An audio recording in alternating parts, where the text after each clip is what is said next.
सुकून की बारिश कह सकते हैं। नौतपा खत्म हो चुका है, बहुत गर्मी थी, उसके बाद आज जब रिजल्ट सामने है तो एक सुकून की बारिश शायद हो रही होगी। लेकिन दुबे जी, ये सुकून यहां पर दिल्ली में आम आदमी पार्टी और कांग्रेस को दिल्ली की जो सीटें थी, 7 सीटों पर क्यों दिखाई नहीं दे रहा है?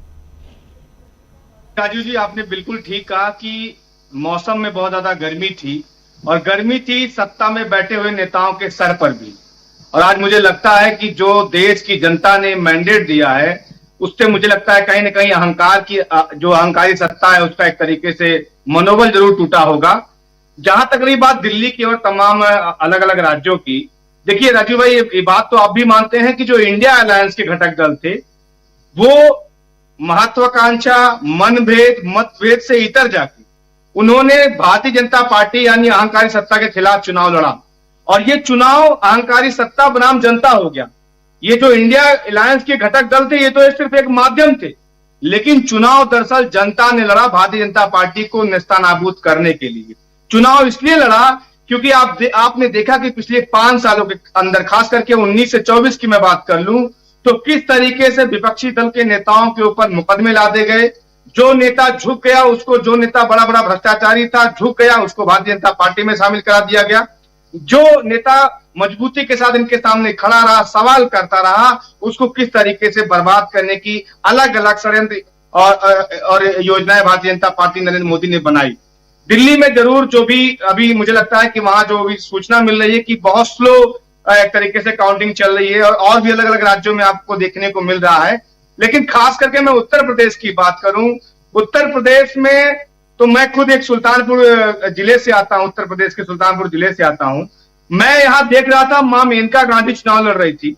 राजू भाई, मैंने पहली बार देखा कि इस सीट पे, खास करके इस सीट पे, आपको मैं बताऊं, क्या वह क्षत्रिय समाज, क्या ब्राह्मण समाज, क्या ओबीसी समाज, क्या दलित समाज, यानी इस चुनाव के अंदर मेनका गांधी के खिलाफ लोगों ने जमकर वोट किया। यानी रामभुवन निषाद जी जो गोरखपुर से चल के आए थे सुल्तानपुर लड़ने के लिए, फिर भी जनता ने उनको अपनाया सिर्फ इसलिए कि भारतीय जनता पार्टी के कैंडिडेट को यहां से हराया जा सके। और बहुत सारे सवाल थे, बहुत सारी समस्याएं थी 10 साल से जो उत्तर प्रदेश और देश की जनता झेल रही थी लगातार। अभी आज देख लीजिए, अभी भारतीय जनता पार्टी सत्ता में नहीं आई, लेकिन अब अपने दम पे वो सत्ता में भी नहीं आ रहे हैं, लेकिन इनका अहंकार, इनकी गुंडाई अभी भी इतनी चरम पे है कि हमारे राज्यसभा के सांसद श्री संजय सिंह जी के गाड़ी के ऊपर इन्होंने हमला कर दिया, इनके कार्यकर्ताओं ने हमला कर दिया दिल्ली के अंदर।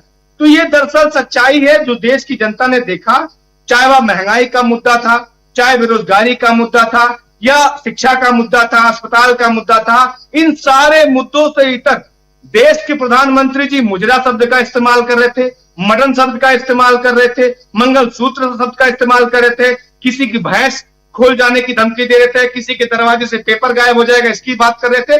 तो देश की जनता ने बता दिया कि प्रधानमंत्री जी, हम जो है मुद्दों की बात करने वाले लोग हैं। और सबसे बड़ा झटका राजीव भाई को तब लग रहा है जब भारतीय जनता पार्टी फरवरी से ये चाह रही थी कि चुनाव राम मंदिर के मुद्दे पे हो जाए। उस अयोध्यावासी, मैं भी अवध क्षेत्र का निवासी हूं, मैं आपके चैनल के माध्यम से अयोध्या वासियों को प्रणाम करता हूं कि उन्होंने ये जो अहंकारी सत्ता थी, जो फर्जी राम भक्त बन के घूम रहे थे, इन काल नेमियों को अयोध्या के अंदर हराने का काम किया। मुझे लगता है इससे बड़ा प्रमाण और किसी के सामने नहीं हो सकता।